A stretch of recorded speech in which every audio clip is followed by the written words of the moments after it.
What is up, Rap Potential YouTube, and welcome to a creative solutions video. So I made this playlist a while back whenever I started working on my car rotisserie. So if you're interested in stuff like that, other cool creative solutions that I got to things around the farm, things around the ranch, I guess.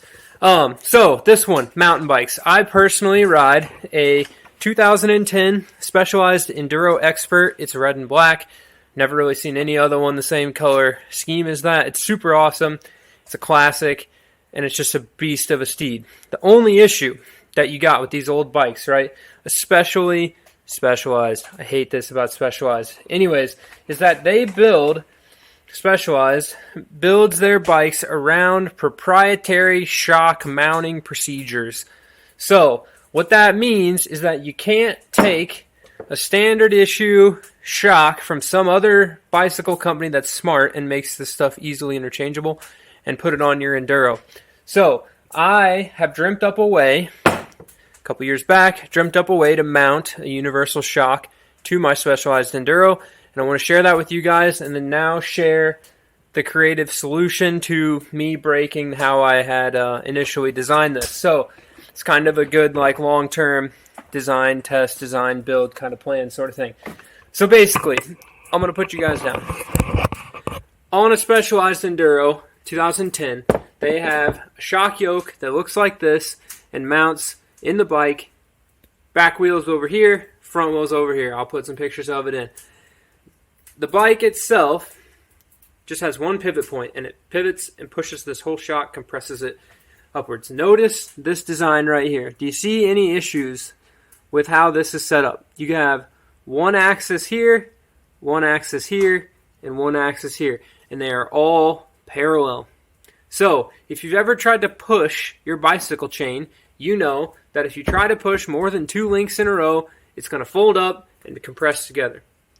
Basically, that's what this does without Specialized fancy, the bike company, Specialized, without their fancy way to hold this shock together right here to keep it from bending, okay, and cracking up like this. This is the original Fox Float RP2. You can see on the edge of that, right up in here, that there's a keyway or a notch in the yoke of this shock body, okay? You can see it on both sides there. That keyway gets clamped by this 2-piece shock yoke right here. You can see the split in the middle. Gets clamped by this 2-piece shock yoke, prevents this from bending. When you have ridden your bike really hard, that part can get wore out. I switched mine over to this spring, and basically, in order to make the coil spring mount, you can see where I have machined a groove into this shock yoke, being mindful of the rebound adjustment here. Machined a groove that matches the one on the original shock so I could run this coil spring. Now, my tolerances weren't that tight on this. It allowed for a tiny bit of play, which is not present when you have this bolt really tight. So like right here, this is really tight on my new Cane Creek shock, and it doesn't wiggle around. Now, if I super nuts be mean to it, I can bend it, and you can see there now that those 2 pieces are not straight and the one is lower than the other. And that's basically what I'm trying to fix. So what I have dreamt up is I have some set screws laying around from automotive stuff. There are 6 30-seconds set screw, which means they are super small. And I'm going to take one of these set screws, or 2. So put this in my hand so you guys can see it. This is that set screw, super small. I've got steel ones and brass ones. And basically, let me pop this thing apart real quick so you can see what's really going on in here, these 2 pieces. But basically, I'm going to use that set screw in each side of this 2-piece shock yoke in order to prevent it from spinning on this axis at the base of the shock. There is a company called bikeyoke.com or something like that, European company, that sells a shock yoke that you can put on your Enduro that takes the center bolt here and flips its axis 90 degrees, which then basically removes all the issues that I have with this. The yoke itself is like $100, and then you have to buy a different shock. So the shock that they spec out is a it's 7.875 or 8 inches eye to eye, and then it only has a 2-inch travel. So it does take away a little bit of travel from your Enduro. The original shock is an 8.5 inch eye to eye and has 2.25 inches of travel. One of the more popular shocks out there is like this Cane Creek is an 8.5 eye to eye with 2.5 inches of travel. So you get a little more travel with this. You do have to be a little careful though.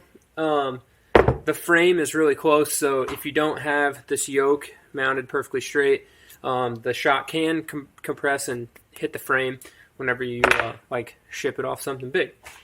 So this is my issue right here.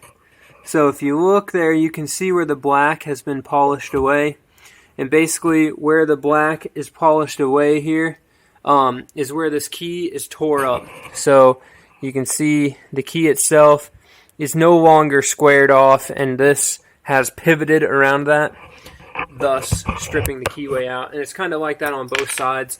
And I've been running this for a while, and I make sure to keep this really tight. But sometimes a big hit is just too overwhelming for it. So basically, there is an axis down in here. Let me kind of find something fine I can point with. Here we go, an actual punch. There is a spot right down in here. You can see about where this thing's going. Right there. And I'm going to drill a hole clean through this thing. So from this back side all the way through to the axis of rotation here, this bolt. Drill a hole all the way through there. I'm going to tap it and run that set screw in. And basically that set screw, my goal is to line that set screw up perfectly with this keyway such that I can take my Dremel and give this a little bit of an arch to it so the set screw sits in there perfectly, and then basically the shock can't rotate. So to kind of illustrate that up here, if the Sharpie works. Oh yeah, awesome. Sharpie on the whiteboard. So basically you have your shock eyelet here, okay, and I'm going to draw the yokes rather separated. This is the yoke that goes back, and then this is the other side of the yoke that goes back, and yes, it does something like this, but y'all get the picture. So basically, right in here on the back side of this, because this piece kind of does this number, that number there, I'm going to drill a hole through here on both sides and run that set screw in there so that the set screw contacts the end of the shock yoke. So looking at it from the side now, you're going to have this piece here. Here's that bolt hole. The yoke, the big yoke, comes up around it like this. And that set screw, I'm going to draw, actually let's make this one solid. Let's draw a hidden line in here for the female end of the yoke. That set screw is going to come in through here and contact the end of the shock here, thus keeping this piece from going like that and this piece from going that, and not allowing any rotation around this point. Okay, so I'm going to go ahead, drill this, tap this, show you guys what I come up with, and then I'll show it to you on the bike. And I've already ran this Cane Creek shock on my bike for a while. I actually blew the shock up and broke it, which is why it had to come off, and I put my coil spring back on, and then now switching back to it. It had, been a whole year of riding on it, and sometimes you don't maintain your bike that well. But anyways, it's hard to find parts for these old bikes, so I got to make it work. So, but we got the Cane Creek shock rebuilt, and we're going to put this baby on. So let's go ahead and get to it. Alright, so we've got the shock completely installed here. You can see the set screws kind of down in there. It's actually a very tight fit. So I was able to, I don't think I have any pictures of it, but I was able to machine like a little groove for the set screw to screw all the way into, so that it rests in that groove within the shock yoke. So basically, in the shock, the set screw protrudes into the end of the yoke a little bit, so that set screw locks it from rotating around this axis. Basically, if you look at this bike, and just Specialized being dumb, like I said, if you can imagine, if this could pivot at this point, when this point moves up in its travel, this could just break and go like this and open, and then it's like pushing your chain. You know, you can't push 3 links of a chain without it coming together. So kind of a poor design. Typically you take this bolt here and put it in vertically, and that'll keep that from doing this number in the middle. But this is the trusty Steed 2010 Enduro. I'm not one for really sticking with any crazy color schemes, so I've got my teal blue cables and stuff on it. Like I said, old red bike.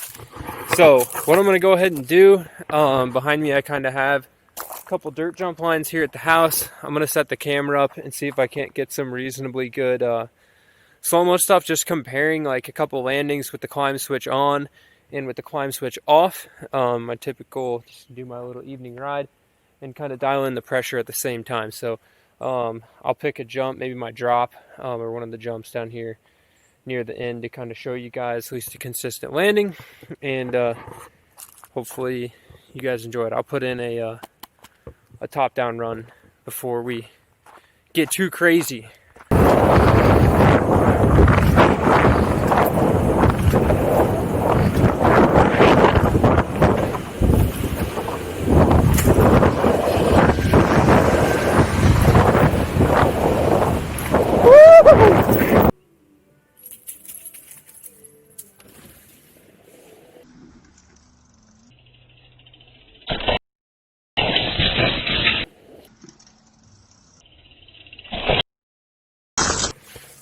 The hip, noticeably stiffer on impact. Hopefully y'all can see it in the video and I can slow it down enough. It does feel like, though, I got more confident as I hit it more times. So hopefully hopefully the magnitude of the jump was different each time. That's one hard thing to test. It looks like the O-ring didn't move that much on that one, but which is good. That means we're not landing any harder and the climb switch thing's working. So anyways, hopefully some of that information benefited you in some way.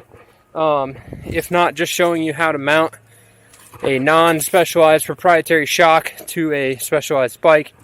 I'm sure they've come up with new ways to keep you buying their shock.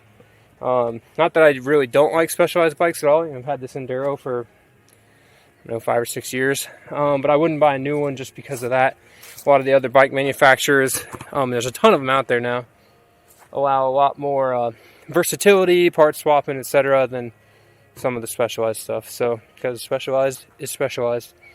So with that, I'm going to leave you guys there. Comment below with any questions about mounting any shock to any bike. I can do my best to help out. And if you have a 2010 Enduro, drop a comment. See if you can email me a picture or something, because I'd like to find or see if anyone else has a red and black one. So thanks for watching. Keep it rad.